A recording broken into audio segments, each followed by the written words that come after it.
सादगी और ईमानदारी की मिसाल, एक ऐसे नेता जिन्होंने राजनीति को सेवा का माध्यम माना और बिहार की सियासत को नई दिशा दी।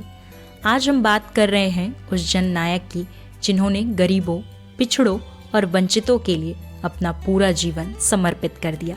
जी हाँ, हम बात कर रहे हैं कर्पूरी ठाकुर की।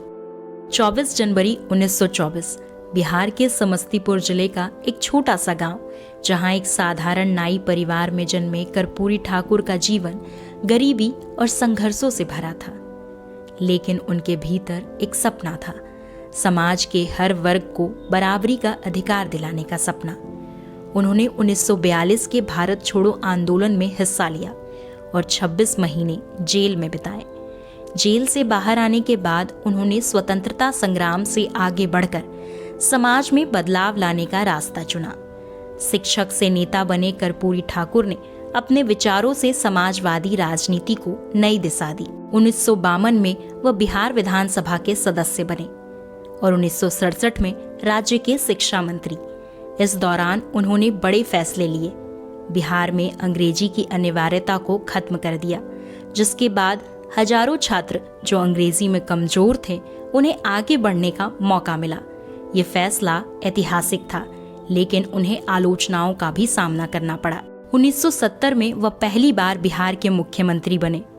उनके इस कार्यकाल में गरीबों और वंचितों के लिए कई योजनाएं लागू की गईं, लेकिन उनकी सबसे बड़ी पहचान बनी 1978 में पिछड़ों के लिए आरक्षण लागू करना। मुंगेरी लाल आयोग की सिफारिश को लागू करके उन्होंने समाज में पिछड़े और अति पिछड़े वर्ग को 20% आरक्षण दिया। यह निर्णय आसान नहीं था। सड़कों पर विरोध प्रदर्शन हुए, लेकिन कर्पूरी ठाकुर अपने फैसले पर अडिग रहे। कर्पूरी ठाकुर ने अपने कार्यकाल में किसानों और मजदूरों के लिए भी कई महत्वपूर्ण काम किए। उन्होंने जमींदारी प्रथा के खिलाफ आवाज उठाई और किसानों के हक में नीतियां लागू की। उनका मानना था कि विकास की धारा तभी मजबूत होगी जब समाज के आखिरी पायदान पर खड़े व्यक्ति को भी उसका हक मिलेगा। उनकी सादगी के किस्से भी मशहूर हैं। मुख्यमंत्री होते हुए भी वो फटे हुए कपड़े पहनते थे, सादा खाना खाते थे। उनके जीवन का हर पहलू जनता से जुड़ा हुआ था। उन्होंने दिखा दिया कि एक नेता का सबसे बड़ा गुण उसकी ईमानदारी होती है। कर्पूरी ठाकुर ने सत्ता को हमेशा सेवा का माध्यम माना। उनके कार्यकाल में बिहार में शिक्षा, स्वास्थ्य और सामाजिक न्याय के लिए कई बड़े कदम उठाए गए। उन्होंने गरीबों के लिए मुफ्त इलाज की शुरुआत की और सरकारी अस्पतालों को मजबूत किया। साथ ही महिलाओं और दलितों को शिक्षा के लिए प्रेरित करने के कई कार्यक्रम चलाए। 17 फरवरी 1988 को इस महान नेता ने दुनिया को अलविदा कह दिया, लेकिन उनकी विरासत आज भी बिहार की माटी में जिंदा है।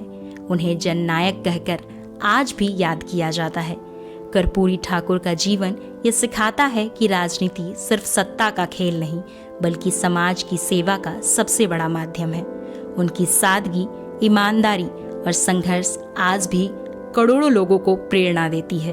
एक नेता जो जनता का था, जनता के लिए था।